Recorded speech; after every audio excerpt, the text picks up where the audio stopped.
تو حضور صلی اللہ علیہ وسلم کی ایک صفت عابدانہ اور دوسری صفت داعیانہ. ہم نے گزشتہ جمعہ میں سنا ہے کہ حضور پاک صلی اللہ علیہ وسلم نے 40 برس کی عمر تک عبادت فرمائی، اور جب تک آپ نے عبادت فرمائی ہر کسی نے آپ کی تعریف فرمائی. آپ امین ہیں، آپ سچے ہیں، آپ صادق ہیں، آپ کریم ہیں، سب لوگوں نے آپ کی تعریف فرمائی. اور جس وقت میں آپ پر وحی نازل ہوئی، پہلی وحی، اور کوہ صفا پر آپ نے اسلام کا پہلا خطبہ دیا اور لوگوں کو جمع فرمایا اور لوگوں کو دین کی دعوت دی، اپنے نبی ہونے کو تسلیم کرنے کو کہا، تب آپ حضرات نے سنا ہوگا کہ حضور پاک صلی اللہ علیہ وسلم پر کیسے کیسے جملے کسے گئے. ابو لہب نے آپ پر تو حد ہی پار کر دی اور آپ کو کہا ہلاک ہو جاؤ، برباد ہو جاؤ، آپ کے ہاتھ کٹ جائیں کہ آپ اس لیے ہمیں جمع فرمایا تھا، فلاں فلاں فلاں. پھر آپ کی مکی زندگی دیکھیے، کتنے آپ پر حالات آئے، لوگوں نے کیسے ستائے، کیسے مصیبتوں کے پہاڑ توڑے، کیسے گھر سے بے گھر کیا، مکی زندگی کی حالات. اور پھر مدینہ طیبہ میں آئے تو مدینے کے پورے حالات غزوات سے بھرے ہوئے ہیں، جنگوں سے بھرے ہوئے ہیں. جب آپ نے عبادت کی تو آپ کو تعریف کی گئی آپ کی، اور جب آپ نے دین کی دعوت شروع فرمائی تو پھر لوگوں نے آپ پر ظلم کے پہاڑ تھوڑے، الگ الگ طریقے سے آپ پر انگشت نمائی کرنے لگے، اور آپ پر عجیب قسم کے ساحر کسی نے کہا، کسی نے جادوگر کہا، کسی نے کاہن کہا، کسی نے مجنون کہا. تو یہ صفت جو آپ کے ساتھ جو حالات پیش آئے وہ تا قیامت لوگوں تک پیش آتے رہیں گے. لوگوں کو کس طرح سے کہ جب تک لوگ عابد بنیں گے لوگوں کو کوئی کچھ نہیں کہے گا.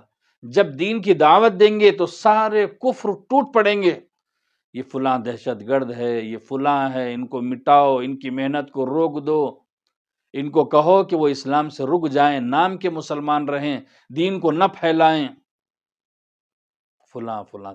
یہ چیز آج میرے اور آپ کے ساتھ انفرادی بھی ہو سکتی ہے، اجتماعی بھی ہو سکتی ہے، انفرادی بھی ہو سکتی ہے.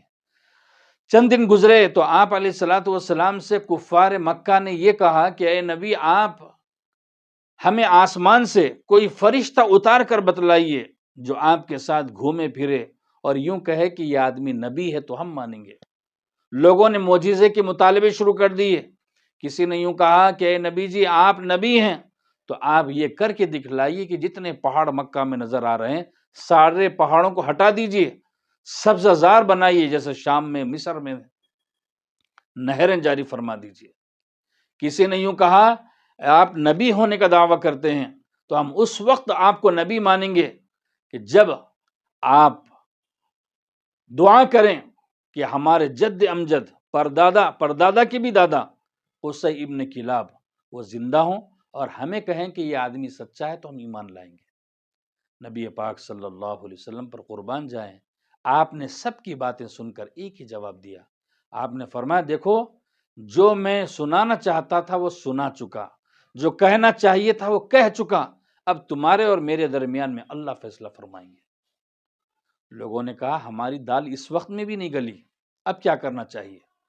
اب یہ کام کرنا چاہیے کہ چند لوگوں کو مدینہ طیبہ بھیجو، وہاں تورات کے عالم ہیں، یہود علماء ہیں، ان سے کچھ ایسے سوال پوچھ کر آؤ کہ یہ نبی ان سوالوں کا جواب نہ دے سکے، پھر ہم ان کا مذاق اڑائیں گے.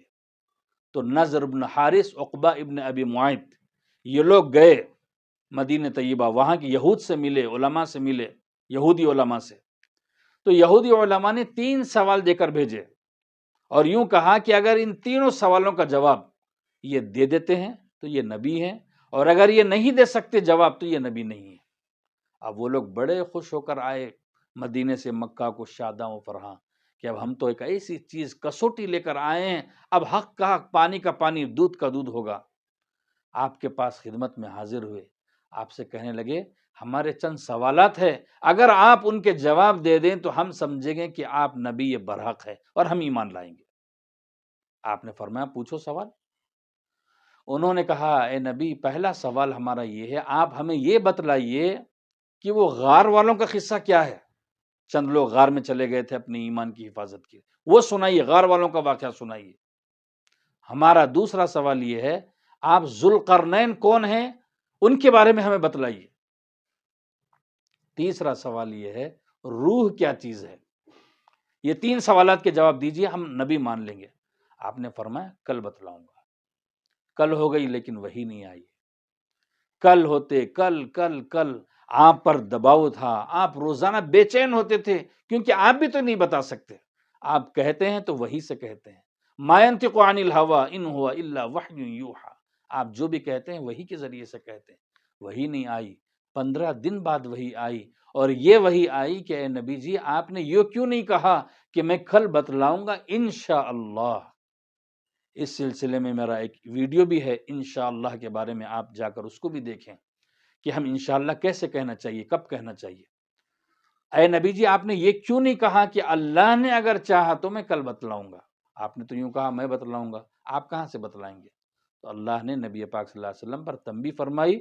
بظاہر آپ پر وہی آئی، لیکن آپ کے ذریعے سے ساری امت کو حکم ہے کبھی بھی اپنے باتوں میں بول چال میں انشاءاللہ کا اضافہ کرنا چاہیے. کل آؤں گا انشاءاللہ، کل جاؤں گا انشاءاللہ، کل یہ کام کروں گا انشاءاللہ. انشاءاللہ اللہ کی مدد، اللہ کی مشیت، اللہ کی مرضی لیے بغیر کوئی انسان کچھ کام نہیں کر سکتا. ساری دنیا کے جن اور انس مل کر بھی اگر کسی کو نقصان پہنچانا چاہے، اللہ نہ چاہے نقصان نہیں پہنچا سکتے. اور اسی طرح ساری دنیا کے جن اور انس مل کر کسی کو نفع پہنچانا چاہے، اللہ نہیں پہنچانا چاہتے ہیں تو اللہ ذرہ برابر نفع نہیں پہنچا سکتے. وہ لوگ خاموش ہو گئے. اور اس کے بعد پوری سورہ کہف نازل ہوئی جس میں ان تینوں سوالوں کا تفصیلی جواب ہے.